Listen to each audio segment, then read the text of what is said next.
Так, друзья, всем привет. Как и договорились с вами, после голосования я записываю это видео, вместо того, чтобы проводить его в прямом эфире, чтобы вы могли посмотреть это в записи и получить какой-то полезный опыт для себя в понимании того, как устроены грузинские архивы и как с ними работать, как искать в них что-то, информацию.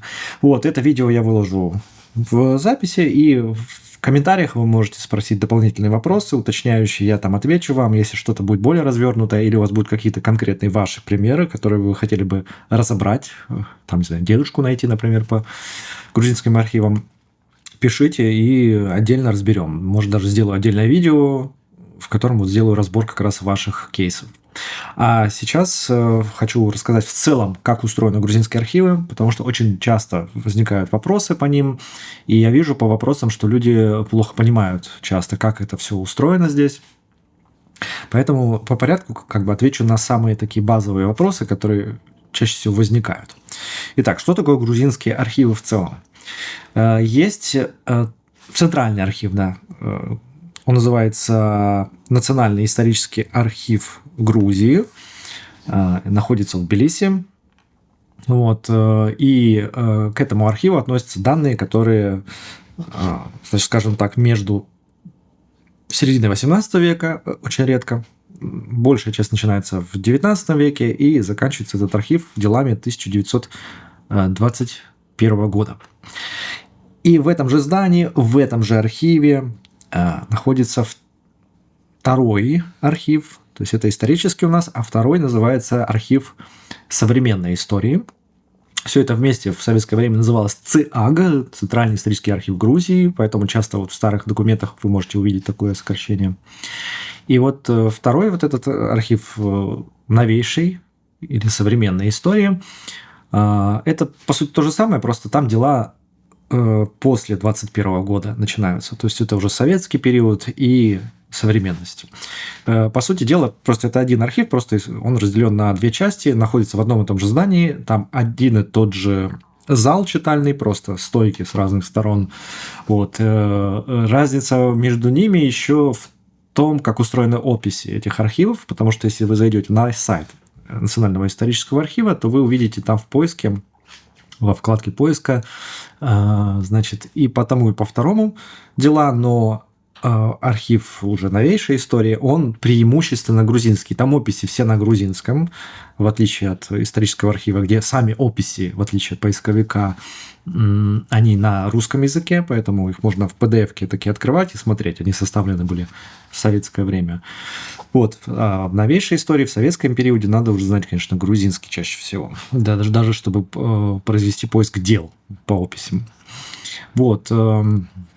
Таким образом, получается, у нас есть центральный архив, разделенный на досоветский и советский и постсоветский период. Вот. И подача заявки туда одинаковая. То есть, это вы на сайте скачиваете форму, заполняете ее, значит, пишите данные о себе, о цели вашего поиска. Значит, если вы просто генеалогический поиск производите, вы пишете, что просто в частном порядке. Если вы там от организации какой-то или учебного заведения, пишете, что от нее, да, допустим, и там, не знаю, составляете статьи научные, не знаю, книгу пишете, что угодно.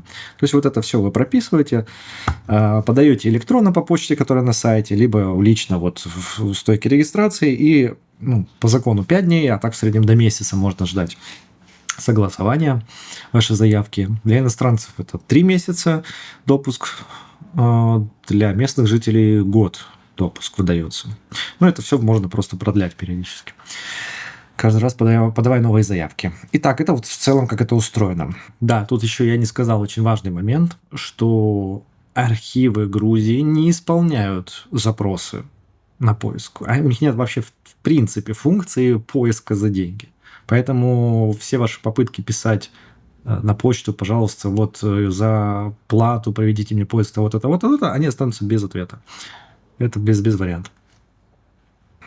Еще важный факт, то, что внутри исторического архива находятся все метрические книги. То есть в Грузии нет такого, что, значит, архив там где-то в одном городе, в другом, в третьем. все документы находятся в Тбилиси, в одном историческом архиве.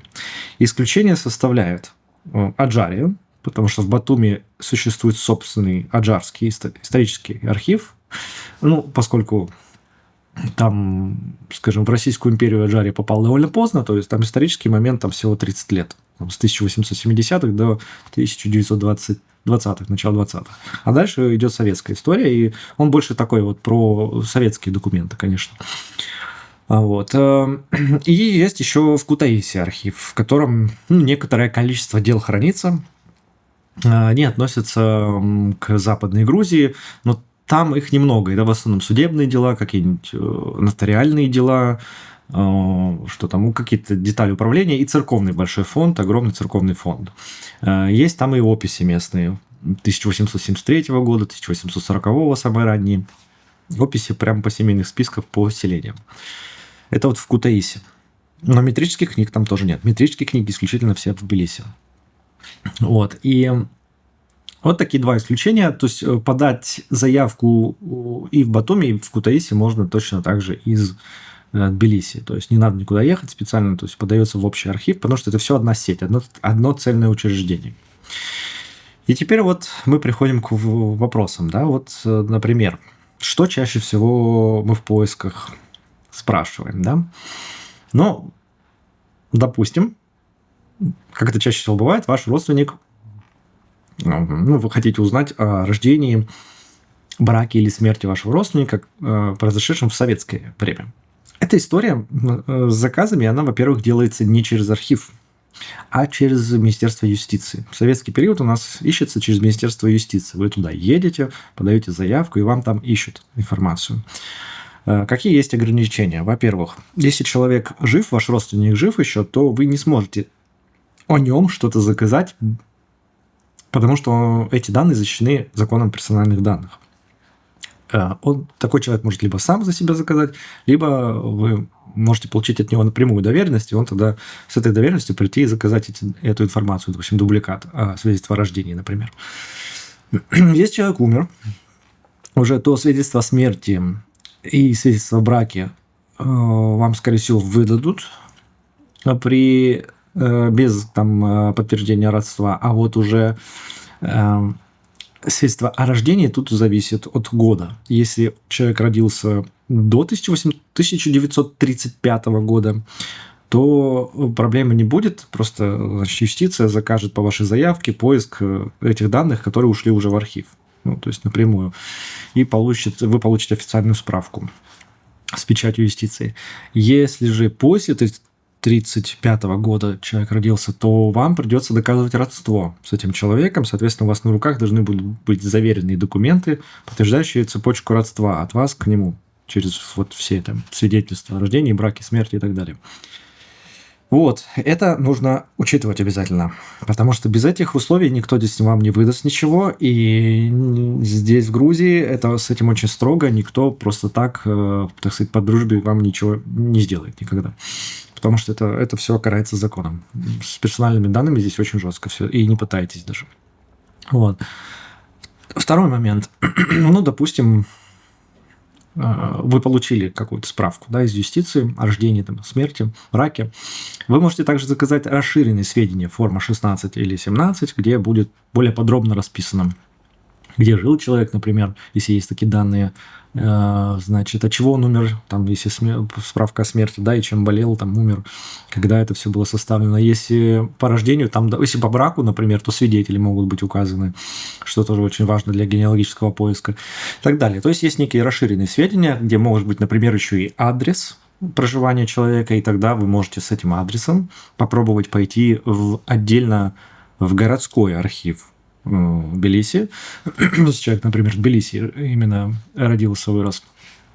И там, по адресу попробовать заказать поиск по прописке, данные по прописке, в которых может быть что-то дополнительно указано, члены семьи, например. Если же человек родился не в Тбилиси, а в сельской местности, то это, как правило, даже легче. В этом случае в архиве можно попросить поискать колхозные книги, называются они. Они же по-хозяйственные известны в России. Где у вас будет возможность посмотреть ну, как по семейные списки жителей села такие делались, да, в разные периоды времени. И там весь состав семьи был с возрастом и данными дополнительными. Это вот такая базовая вещь по советскому периоду. Как правило, ну, редко плюс-минус что-то еще ищут. И вот вы установили, например, эти данные, у вас все справки на руках, и из этих справок вы видите, что, например, там ваш дедушка или прадедушка или прабабушка, они родились, ну, согласно этому документу, например, в советское время, да, там, до 1921 года. Самое сложное, конечно, это 1919 и 1921 годы, потому что эти данные, как я понимаю, списки разные семейные хранятся где-то, но они абсолютно не введены в систему архивов, не обработаны, и по этому периоду очень мало данных, к сожалению. Вот, но есть метрические книги. И вот мы вот, собственно, к метрическим книгам подходим, да, они все в Грузии, в Тбилиси. Вот, кроме аджарских, которые в Батуми, кроме абхазских, потому что Абхазия, как и Аджария, была самостоятельной республикой, а потом самостоятельной автономией внутри Грузии, и у них как бы свой архив внутри был, и там все хранилось. И в архивах грузинских абхазского почти ничего нет. Я имею в виду, если мы говорим о метрических книгах, вы их тут не найдете. Насколько я знаю, они есть в самой Абхазии. Это если каким-то образом вы найдете эти выходы, да, то можно попробовать через них узнать. Но внутри Грузии вы их не найдете. Есть еще, значит, так, нет, да, все, по метрическим книгам, чтобы вас не путать, это все, то есть только территория Грузии с минусом Абхазии и Аджарии, вот все, что есть. Причем по Западной Грузии очень плохо сохранившиеся, но есть. Вот. Как их посмотреть? Ну, допустим, вы знаете селение, где родился там ваш родственник. Вы заходите на сайт грузинского архива национального исторического. Там есть отдельная вкладка. Вот читальный зал Reading Hall. Справа туда вы ее открываете, и Electronic Catalogs там. Электронные каталоги будет такая кнопочка. Вот в ней поиск по описям. Он, конечно, на грузинском, но вы можете его, допустим, автоматическим переводом в браузере на английский или русский перевести, и там более-менее сориентироваться, где что. Уже внутри открывая, вы увидите русскоязычный PDF. А что касается метрик, там отдельная вкладка с картой. Такая прям Page Books они по-английски называются. Это эти книги метрические. И открывается там карта большая с точками и списки, значит, городов и районов. В принципе, самый простой способ – это, значит, если вы знаете название селения, вы идете в, не знаю, там в Википедии открываете название этого села и смотрите, как оно там по-грузински, чтобы не ошибиться по буквам, да, если вы не знаете грузинского языка. Вы копируете название, вставляете в поиск метрики, и у вас открываются все варианты, какие есть по этому селению. Потому что некоторые села, они могли быть до определенного периода в одном районе, потом перенесли в другой район и так далее. И смотрите, там написано, что вот есть метрические книги за такой-то период, за исключением, допустим, таких-то, они там потеряны, например. Вот, все, вот у вас информация, там, условно, село, там, не знаю, Мартвили, там, церковь такая-то, такие-то годы. Все, вы можете заказать уже в архиве эту информацию. Дальше. Итак, вот у вас, значит, есть такой вариант с книгами.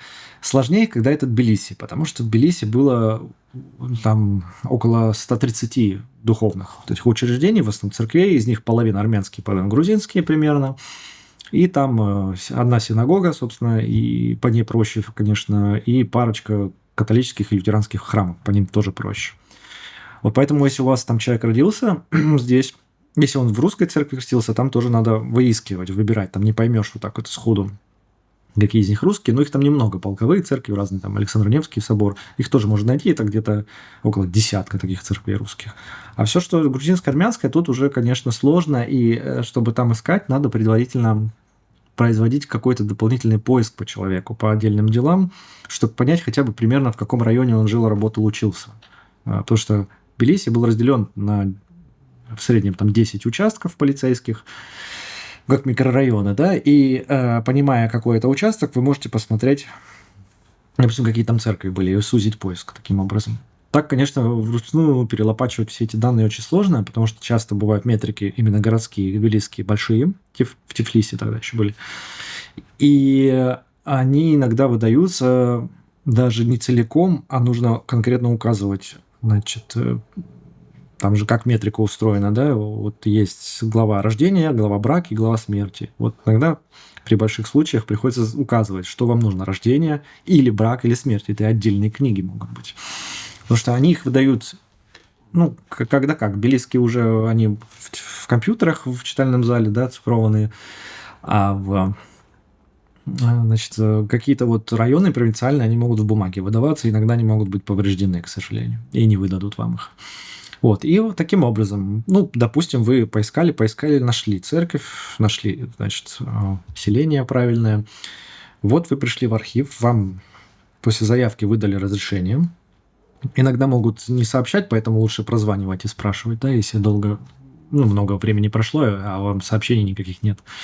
И вот вам выдали разрешение на работу в читальном зале, вы приехали, или ваш представитель приехали в Тбилиси, зашли в читальный зал, взяли форму, там вписали, так, там, значит, город или там село, ну, район, село, название церкви и, значит, год, нужный вам год. Можно писать на любом языке. И там вы отдаете это в зале, и вам в среднем где-то через 1, 2, 3 дня выдадут эту метрику. Но есть один нюанс. Именно конкретно по метрическим книгам он существует с этого года.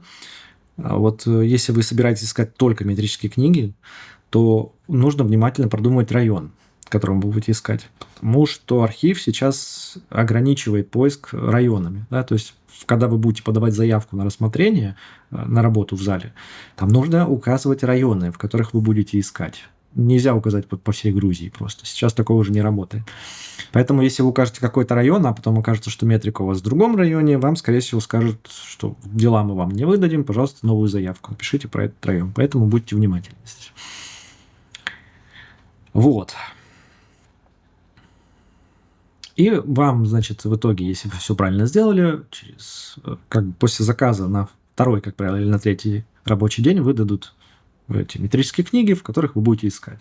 Учитывайте, что это, если это грузинская фамилия, да, грузинское селение, то они на грузинском языке будут, если армянское, на армянском языке будут. Поэтому здесь нужно либо знать этот язык, еще рукописный текст, либо обращаться к специалистам. Армянских в архиве сложно встретить, да, можно еще кого-то попросить в архиве грузинский посмотреть, там кто-нибудь будет, исследователь сидеть и поможет. Но по армянским, как правило, там таких нет, и надо отдельно договариваться. Это тоже учитывайте. Метрики греков, метрики русские, метрики еврейские, они, как правило, на русском языке все. Вот. Что еще дальше? Вот метрические книги вы посмотрели. Нашли данные все о рождении, смерти, вот у вас список есть примерно. Но вам нужен контекст дополнительно, да, что еще я могу узнать о моих родственниках. Ну, допустим, хотя бы списки семей вокруг, какие еще были, кто еще в семьях. Что тут можно посмотреть? Это, конечно, посемейные списки или камеральные описания. Они производились в Российской империи в среднем каждые 10-20 лет. Начиная там с 1804 года, когда самые первые были проведены еще, и заканчивая 1886 годом, когда большая перепись происходила. Вот. Более поздние не сохранились здесь. Плюс по 1986 году тут еще тоже возникает проблема. Эти камеральные описи, если мы говорим, допустим, об Абхазии, их тоже практически нет. Абхазия, ну вот она тоже выпавшая здесь. По Аджария у себя хранит. По Западной Грузии тоже довольно мало здесь, или их почти нет. Это надо именно в Кутаиси в архив ехать и там вот смотреть. Там эти все посемейные списки, камеральные описи, там сохранились у них.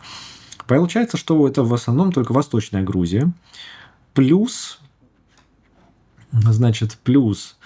Закатальский округ, который сейчас в Азербайджане. По нему тоже есть посемейные списки, камеральные описания подробные и сельские книги со всякими сельскими приговорами и прочими такими штуками. То, что сельская администрация, как правило, принимала, и там все подписывались, такие локальные акты. Это все тоже хранится в Тбилиси.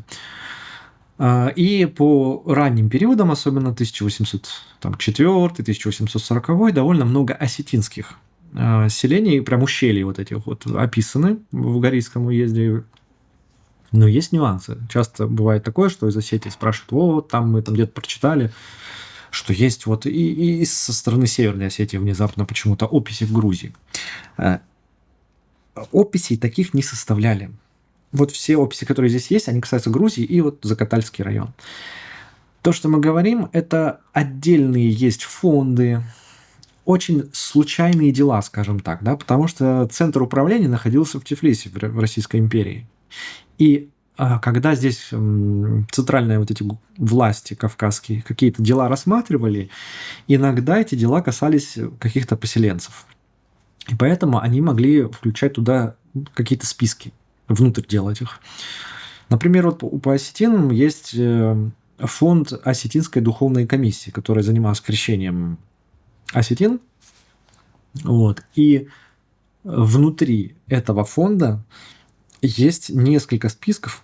Допустим, на грузинском языке огромный список крещенных осетин, там просто гигантский, да, которые вот, да, переводят и потихонечку там его как-то публикуют. Это вот касается Северной Осетии, например, тоже. Потому что она как бы как духовная комиссия работала и с северного, и с южного склонов Кавказа. Есть списки большие, например, в переселенческом фонде, в фонд колонистов-переселенцев Кавказа. Там у нас есть молокане, которые в том числе поселялись где-то вот там в Азербайджане, в Армении современных, я имею в виду, там тогда это были там Елизаветпольская или Ереванская губернии. Это списки огромные армянских, там, курдских семей, которые после войны 1829 года, когда была присоединена эта территория, которая стала будущим Арменией, которые переселялись из Персии, из Османской империи по приглашению властей вот в будущую Ереванскую губернию. Да, это огромные списки этих семей армянских, курдских, там, греческих в том числе. Это переселение греков из Османской империи, которые тогда же начали расселяться, там, ассирийцев. Эти все списки, они есть в переселенческом фонде. Потом, молокане духоборы, это я уже сказал, это именно вот как бы сектанты, да, как их расселяли. Вот там есть еще фонд полицейский Тифлисской губернии, именно, в котором тоже указаны именно сектантские семьи и еврейские, за которыми они следили, полицейские власти, и, значит, составляли списки переселенцев. Вот. По еврейским, соответственно, есть вот внутри губернских фондов до 12 примерно, с 1 по 12 встречаются дела, где рассматриваются там вот прошения еврейских семей о причислении их, значит, в Кавказ и в Закавказье, так это писалось. И где-то там были случаи, когда, наоборот, их там пытались выселить и составляли списки на выселение, потому что территория, вот, которая относилась к Кавказу, она как бы... она тоже была запрещена для поселения. Она черта оседлости была, да, вот на западных границах Российской империи. И вот восточнее ее нельзя было евреям переселяться. И они здесь, если появлялись на Кавказе, то как служащие, как правило, да, или как торговцы, пришли и ушли. Иногда поселялись, и власти долгое время закрывали глаза на них, потом в какие-то периоды они их пытались выселить, потом и за них вступались, разрешали какое-то количество поселиться. Это все описано. И есть в этих фондах, в 12-м, например, фонде, по-моему, в 8-м, значит, там есть описание, даже списки есть еврейских семей по всему Кавказу. Вот просто в одном деле печатный список, там город такой, там такие-то живут. Начиная там от Ейска аж, на севере Кубанской тогда области, и до самых границ с Персией и Османской империей. То есть по еврейским семьям более-менее, я имею в виду ашкенази еврейские, да, которые европейские евреи, они здесь достаточно компактно жили, их не очень большое количество было, их четко видно. Вот. Что касается горских евреев, то там по синагогам можно увидеть, там по Кутаисской, по Халцихской синагогам, потом Пелийская позже, после 1903 года, тоже включала вот эти все метрические книги еврейские. Но это как бы местные горские или грузинские евреи. Вот, поэтому, когда мы говорим как бы о чем-то за пределами Грузии, то это, как правило, случайные списки, да, в переселенческих фондах или в фондах крещения, или в фондах там судебных, полицейских или губернаторских, где вот рассматривались какие-то конкретные дела там, в связи с чем-то произошедшим губернатор решил поселить, там, не знаю, 26 семей вот этих курдов вот в этом месте, и он перечисляет их. Но это вот просто, знаете как, это не то, что есть фонд, в котором можно вот списки эти посмотреть, а это надо вручную гигантские многотысячные фонды, где тысячи дел, да, их просто вот вручную просматривать и натыкаться на эти вот случайные дела. Это, к сожалению, вот по-другому не работает. Поэтому, конечно, когда спрашивают там найти какие-нибудь северно-осетинские семьи, абхазские, по абхазским такая же история есть, куча случайных списков, там, семей Абхазии дворянских каких-нибудь, но они все вот случайно разодраны вот по таким делам.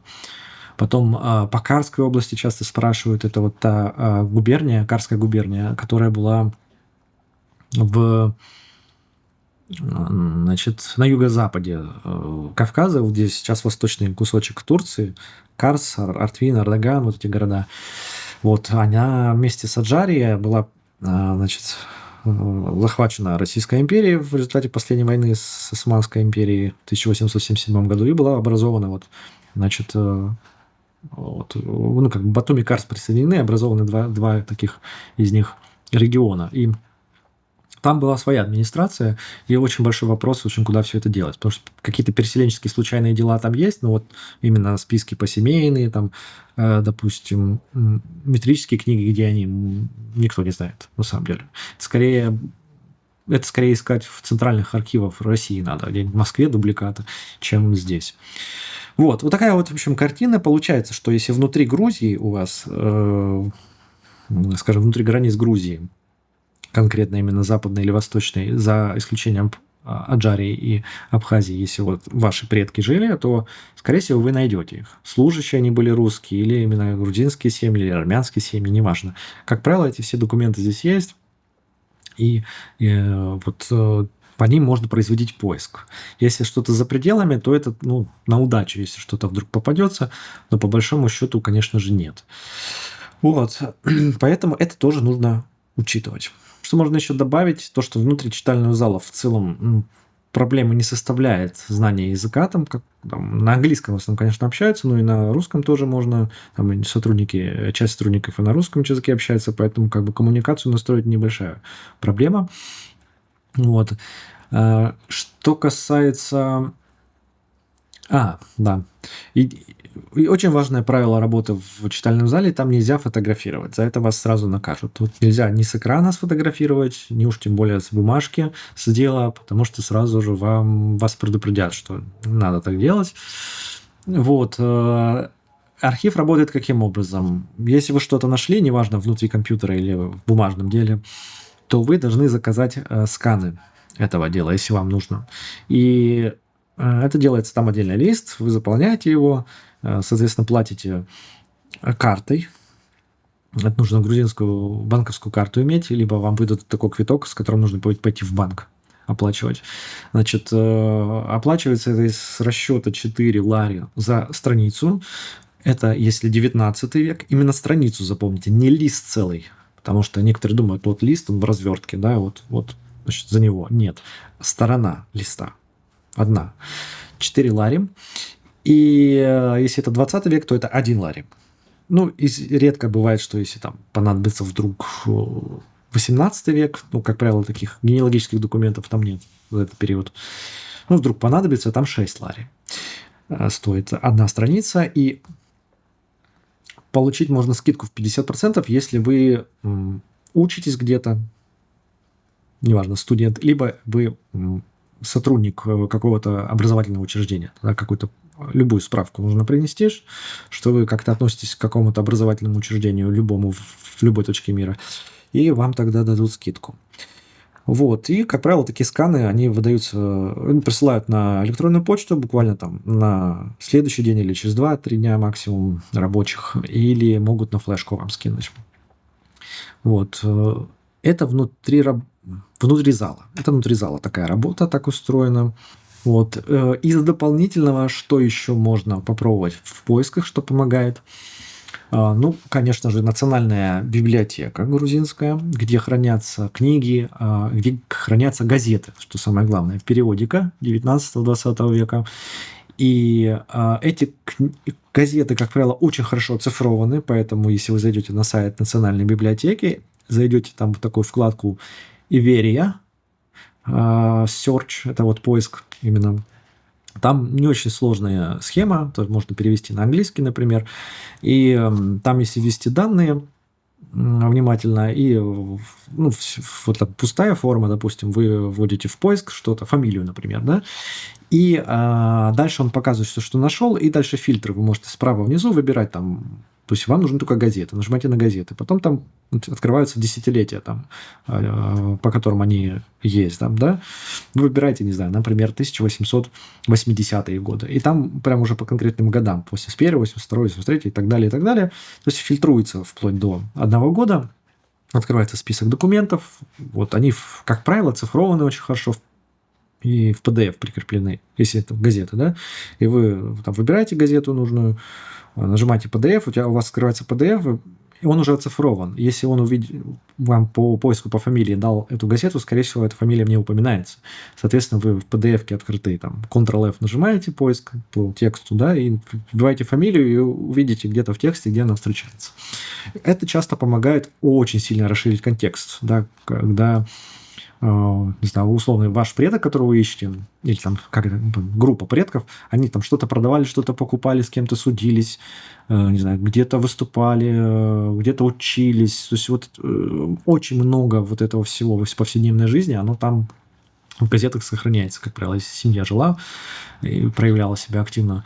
Вот, поэтому это полезный источник для поиска, и с этого я бы даже начал, если вы уже нашли метрические книги, но еще не отправились, так сказать, смотреть детали всякие, типа судебные дела, нотариальные искать, там прочее. Вот как раз вы газеты просмотрите и поймете, не знаю, допустим, у вас упоминание какого-нибудь суда будет с вашим предком, да, который с кем-то судился, и будет год, когда дело рассматривалось. Соответственно, из газеты вы знаете этот год, вы можете уже идти открывать опись судебной палаты или там окружного суда и искать это дело судебное, конкретно заказывать и смотреть его детали уже.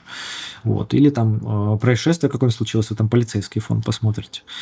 Очень много интересных таких моментов можно встретить. Вот.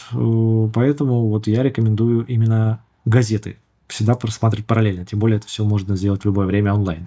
Если вдруг там не онлайн, если вдруг так окажется, что вот и нет онлайн, и вот там будет шифр указан на сайте, и вы просто приходите в Национальную библиотеку, там слева сбоку от здания получаете за 5 минут пропуск на 5 лет, такую карточку пластиковую, заходите в центральный вход, проходите в зал, подходите к тете, там, женщинам, там, которые сидят тут в конце зала, там, да, в таких окошечках, ну, таких ресепшенах, и показываете им шифр, говорите, мне вот нужно вот это. Они вам выписывают бумажку соответствующую такую вот, вы заполняете ее, ну, то есть они заполняют первую половинку, вы также заполняете вторую, отдаете это на другом ресепшене, и там через 20-30 минут вам выносят нужный вам документ или газету, вы ее смотрите, вы ее можете бесплатно фотографировать на телефон или на фотоаппарат, как вам удобно, и пользоваться вообще без проблем.